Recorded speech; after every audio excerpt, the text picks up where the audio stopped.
Hello friends, स्वागत है आपका पढ़ाई लिखाई ज्ञान में।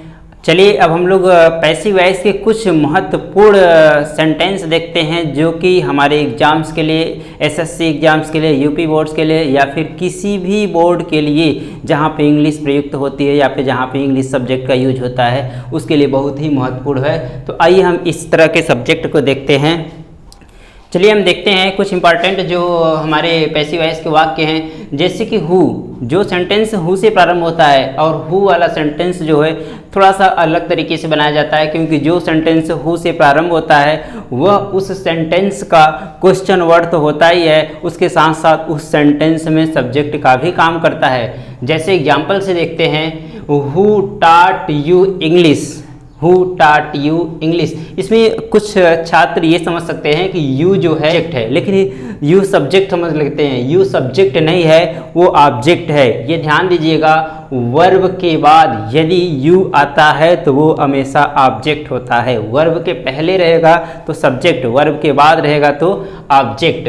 क्योंकि यू का ऑब्जेक्टिव फॉर्म यू होता है तो कुछ छात्र कंफ्यूज होते हैं कि ये यू सब्जेक्ट तो नहीं है। तो ये अपने माइंड से निकाल दीजिएगा कि वर्ब के बाद यदि यू आता है तो वो हमेशा ऑब्जेक्ट होता है।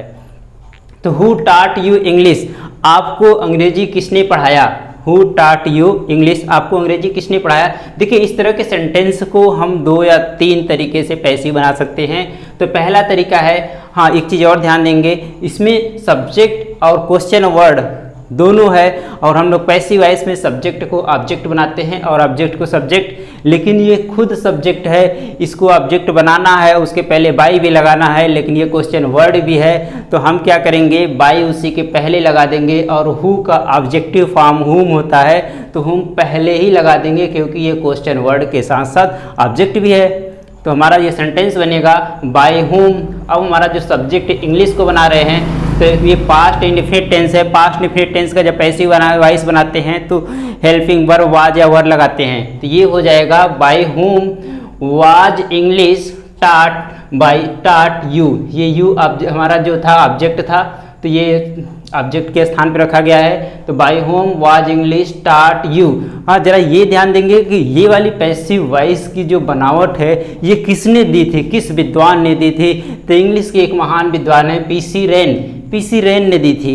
यानी इस तरह की इंग्लिश की बनावट, यानी इस तरह की पैसिव वॉइस की बनावट के बारे में किसने बताया? पीसी रेन ने। दूसरा देखते हैं इसी सेंटेंस को और कैसे बना सकते हैं। बाय होम वाज इंग्लिश टाट टू यू, बस इसमें कोई परिवर्तन नहीं है, बस यू के पहले टू आ गया है। और ये वाला बनावट किसने दी थी? टर्नर ने। ये भी इंग्लिश के एक महान विद्वान थे टर्नर, इन्होंने इस तरह की बनावट दी। तीसरा वाला देखते हैं, इसी सेंटेंस को तीसरे तरीके से कैसे बनाते हैं। By whom were you taught English, by whom were you taught English. इस बार यू को सब्जेक्ट के रूप में रखा गया है इंग्लिश, क्योंकि इसमें 2 ऑब्जेक्ट थे, एक यू था और एक इंग्लिश। तो ये वाला सेंटेंस की बनावट किसने दिया था? J.S. आर्मर, जो इंग्लिश के एक महान विद्वान थे। तो आइए कुछ और सेंटेंस आगे देखते हैं।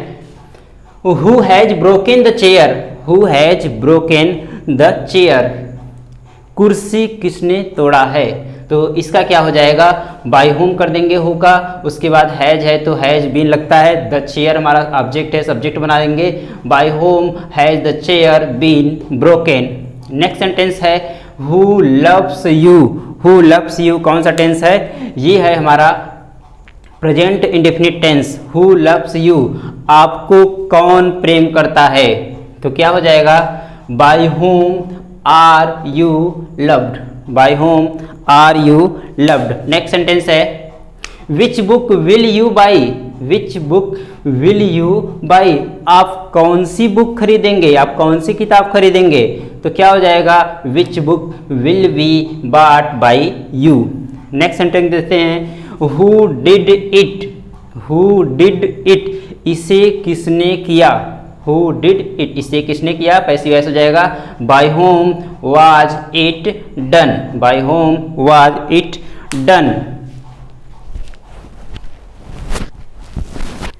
अब देखिए passive voice of intransitive verbs, हमने शुरू में बता दिया कि था कि इंट्रांजिटिव वर्ब का पैसिव वॉइस नहीं बनाया जाता, लेकिन अब हम लोग देखेंगे इंट्रांजिटिव वर्ब के पैसिव वॉइस। तो इंट्रांजिटिव वर्ब का पैसिव वॉइस कैसे बनाया जाता है उसको देखते हैं। तो ही रैन अ रेस, ही रैन अ रेस, हमने बताया कि रन वर्ड जो है और वाक जो है, गो, कम, इन सब वाक्यों का हम पैसिव वॉइस नहीं बनाते, लेकिन हम देखिए कैसे बना रहे हैं इसको। तो ही रैन अ रेस, अ रेस इसमें ऑब्जेक्ट है, अ रेस का मतलब एक रेस, एक दौड़। तो अ रेस को हम लोग क्या बना देंगे, सब्जेक्ट बना देंगे। ये पास्ट इंडेफिनिट टेंस का वाक्य है, सब्जेक्ट को ऑब्जेक्ट बनाए और ऑब्जेक्ट को subject. A race was, run का थर्ड फॉर्म रन होता है, run by him. Next sentence देखते हैं। The girls laughed at me, लड़कियों ने मुझ पर हंसा। The girls laughed at me, देखिए प्रीपोजिशन एट लगा हुआ है, तो प्रीपोजिशन जिसमें लगा होता है, प्रीपोजिशन लगने के बाद ये लाफ वर्ड जो है ये ट्रांजिटिव वर्ब का काम करने लगा। तो हम इसको पैसिव वॉइस बना सकते हैं। मी को सब्जेक्ट बना देंगे। ध्यान रखेंगे कि जो हमारा प्रीपोजिशन है उस प्रीपोजिशन को क्रिया के बाद है तो क्रिया के बाद रख देंगे पैसिव वॉइस में। क्या हो जाएगा, I was laughed at by the girls.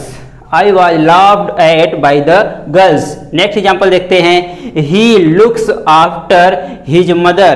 He looks after his mother. तो क्या हो जाएगा इसका, his mother is looked after by him. His mother is, देखिए his mother is looked after by him.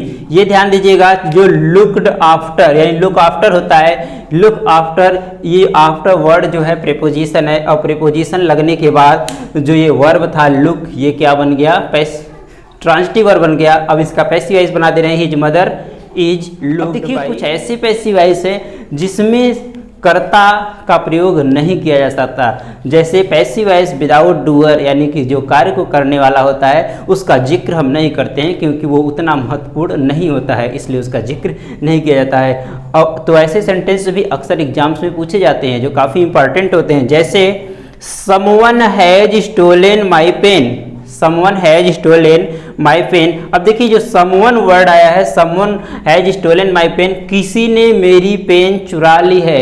अब कौन मेरी पेन चुराया है ये कंफर्म नहीं है, तो समवन है। तो हम जब पैसिव वॉइस बनाएंगे तो ये कौन सा टेंस है, ये प्रेजेंट परफेक्ट टेंस है। प्रेजेंट परफेक्ट टेंस का जब पैसिव वॉइस बनाते हैं तो हेल्पिंग वर्ब हैज बीन या हैव बीन लगाकर बनाते हैं।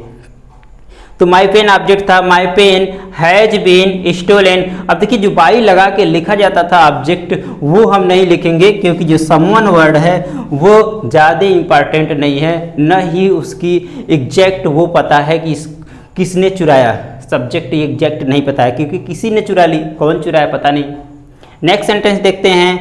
People speak English all over the world, people speak English all over the world.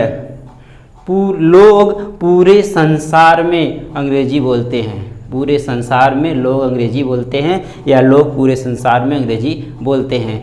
अब देखिए लोग, कौन से लोग अंग्रेजी बोलते हैं ये नहीं पता है, ये जो पीपुल वर्ड है ये एग्जैक्ट सब्जेक्ट का नहीं दिखा रहा है। अब हम पैसिव वॉइस में इसको बाई लगा के पीपुल नहीं लिखेंगे, तो क्या हो जाएगा हमारा, English is spoken all over the world, English is spoken all over the world. तो ये जो हमारे 10 मैंने जो पैसिव वॉइस के वाक्य दिए हैं ये हमारे एग्जाम की दृष्टि से बहुत ही महत्वपूर्ण हैं। तो आप इन सेंटेंसों को अपने नोटबुक में अगर रख लेंगे और इसके आधार पर जो भी सेंटेंस आएंगे आप उसे आसानी से पैसिव वॉइस में कन्वर्ट कर सकते हैं। ये हर परीक्षा में इस तरह के क्योंकि ये ऐसे सेंटेंस है, ये जो सेंटेंस है ऐसे सेंटेंस है जो हमें हमेशा परेशान करते हैं। तो आप, हमें लगता है कि आपकी परेशानियाँ दूर हो गई होगी।